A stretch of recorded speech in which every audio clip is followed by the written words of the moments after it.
है कि वही लोग दोबारा खड़े होकर वही दोबारा झूठ को बयान कर रहे हैं कि हम बीजेपी को रोक सकेंगे। याद रखिए मेरी इस बात को, अखिलेश यादव 2017 का विधानसभा का चुनाव हारे, बीजेपी सत्ता में आई। अखिलेश यादव 2019 का लोकसभा का चुनाव हारे, यहां से बीजेपी के बहुत बड़ी तादाद में सांसद मुंतखब हुए, जो दोबारा नरेंद्र मोदी को प्रधानमंत्री बनने का रास्ता आसान किया। 2022 में विधानसभा के चुनाव हुए, फिर आपके और हमारे दरमियान में आकर यह कहा गया कि नहीं नहीं बीजेपी को हम हराएंगे, हमारा साथ दो। मैं पुकारता रहा, मैं आपसे अपील करता रहा कि आप नहीं हरा पाएंगे बीजेपी को। मैं आपसे उस वक्त भी कहा कि कम से कम आप अपने वोट से अपनी एक सियासी लीडरशिप को बनाइए, अपने नेता को बनाइए जो जाकर नाइंसाफियों के खिलाफ आपकी आवाज बन सके, जो जुल्म के खिलाफ आपकी आवाज बन सके। मेरी आपसे गुजारिश है कि मेरी इन तमाम बातों पर आप आराम से गौर फरमाइए। मैं फिर से आपसे कह रहा हूं कि अखिलेश यादव में ना तो काबिलियत है अपने पिता की तरह, ना अखिलेश यादव में जज्बा है सेकुलरिज्म को जिंदा रखने का, मगर अखिलेश यादव और समाजवादी पार्टी में बार बार वो यही कहते रहेंगे कि आप हमारा साथ दो, मुस्लिम समाज हमारा साथ दो, दलित समाज हमारा साथ दो, तो हम कामयाब हो जाएंगे। आपने वोट दिया तब भी बीजेपी कामयाब हो गई। यकीनन बीजेपी को हराना है, मगर समाजवादी पार्टी उत्तर प्रदेश और दासना से बीजेपी को नहीं हरा सकती। अगर दासना से आज अगर कोई योगी आदित्यनाथ को, नरेंद्र मोदी के दांत को खट्टा कर सकता है तो उसका नाम हाजी आरिफ है। तो मेरी आपसे गुजारिश है कि आप अच्छा फैसला लेकर हाजी आरिफ को और एमआईएम पार्टी को कामयाब करिए। आज अखिलेश यादव का मामला आप देख रहे हैं कि मुझे अभी बताया गया कि मीरठ को गए थे और मीरठ में कहां पर कैंपेन करते हैं, जो पूरा का पूरा उस वार्ड में जाते हैं जो अल्पसंख्यक समाज मुस्लिम बाहुल इलाका है। अखिलेश यादव से वहीं पर कैंपेन करने के लिए जाते हैं। और जब वहां पर गए तो अखिलेश यादव के मुंह के सामने खड़े होकर मीरठ के उन गयूर लोगों को मैं सलाम करता हूं जिन्होंने अखिलेश यादव के सामने खड़े होकर उनके मुंह पर कहा कि मजलिस इत्तेहादुल मुस्लिमीन जिंदाबाद, मजलिस पार्टी जिंदाबाद। तो अखिलेश यादव गुस्से से लाल पीले होकर अपनी गाड़ी में बैठकर वहां से भाग जाते। तो अखिलेश यादव को मालूम हो गया कि वो जो झूठ बोल रहे थे मजलिस पार्टी के ताल्लुक से, उत्तर प्रदेश की जनता, मगरबी यूपी की जनता, मीरठ की जनता और मुझे मालूम कि दासना की जनता भी उनके झूठ को उनके मुंह पर तमाचे के तौर पर मारेगी और सच्चाई को कामयाब करेगी। तो मेरे अजीज दोस्तों और बुजुर्गों, मैं दासना की सरजमीन से मीरठ की जनता से भी अपील करूंगा कि आप मजलिस के मेयर के उम्मीदवार को और पार्षद के तमाम उम्मीदवारों को आप कामयाब करिए। मैं मीरठ की आवाम को बता रहा हूं कि आप हरगिज इस बात का ताज्जुब मत करिए कि अगर आप अपने के कोर्ट का सही इस्तेमाल करेंगे तो मीरठ से मजलिस का मेयर बनेगा और हम एक तारीख को रकम करेंगे। वहां पर समाजवादी पार्टी हो, बीएसपी हो, इनमें अब दमखम नहीं रहा बीजेपी से मुकाबला करने के लिए।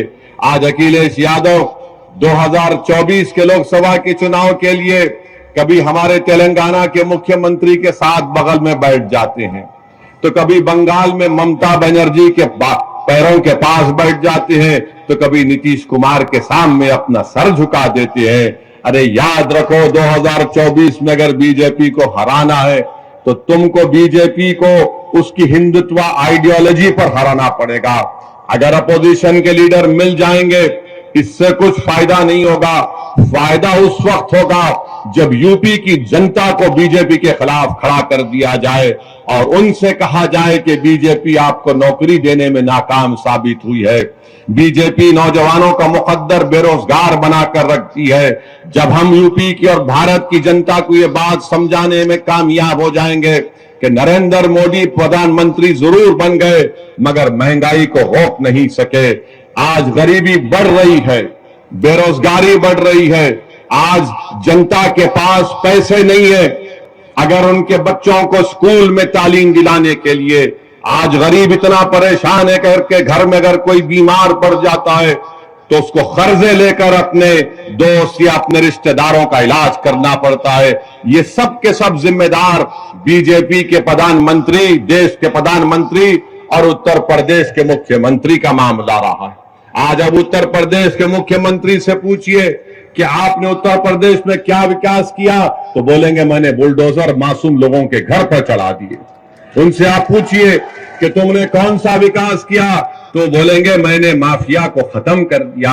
अरे माफिया को कहां खत्म हो रहा है? अरे ये तो बताओ कि आपके बीजेपी में कितने ऐसे माफिया नेता बैठे हैं, उन पर फूल बरसाए जा रहे हैं, उनको आप अपनी सत्ता में रहकर अपने छत्र छाया में उनकी हिफाजत कर रहे हैं, और जो कोर्ट से मुलजिम करार दिया जाता, जिसके हाथ में जंजीरें होती है, तो पुलिस की मौजूदगी में उनको लोग आकर उनके सर पर गोलियां चलाकर उनकी हत्या करके चली जाती है, और मुख्यमंत्री बोलते हैं कि मैंने माफिया को मार दिया। मुख्यमंत्री आपकी पुलिस है, उत्तर प्रदेश की पुलिस की कस्टडी में 2 प्रिजनर्स हैं और उनको आकर सर पर गोलियां मारकर, और मारने वाले पूरी तैयारी के साथ आए थे, मारकर हथियार फेंककर पुकारते हैं सरेंडर सरेंडर और जेएसआर का नारा। मैं उन पुलिस वालों से मेरा एक सवाल है, अगर वो जेएसआर का नारा नहीं लगाते और तकबीर बोलते तो निकाल कर उनको वहीं ढूंढ देते थे। ये कौन सा आपका इंसाफ है, बताओ आप?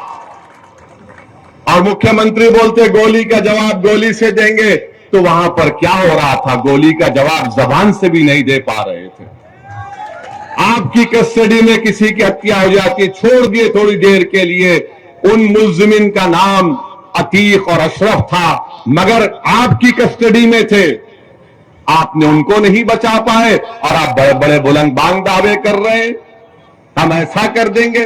अरे तुम्हारी कस्टडी में जो प्रिजनर है तुम उसको नहीं बचा पाए, और मैं कह रहा हूं कि एनकाउंटर चाहे किसी समुदाय का हो, उसका नाम कुछ भी हो, एनकाउंटर से लोकतंत्र कमजोर होता है, एनकाउंटर से लोगों का विश्वास लोकतंत्र में, जमहूरियत में कम होता है, एनकाउंटर से कोर्ट जो कानून और इंसाफ के ऊपर अगर कोई इंसाफ करना है तो कोर्ट का काम है। जनता का एतमाद कोर्ट से कम हो जाएगा, जनता का एतमाद पुलिस से कम हो जाएगा, क्योंकि अगर कोई सत्ता में बैठकर ये तय करेगा कि कोर्ट फैसला नहीं देगा, मैं गोली से इंसाफ करूंगा, तो जमहूरियत खत्म हो जाएगी। लोकतंत्र को अगर मजबूत करना है तो गोली से नहीं, कोर्ट से इंसाफ करना चाहिए। आखिर वो कौन लोग हैं?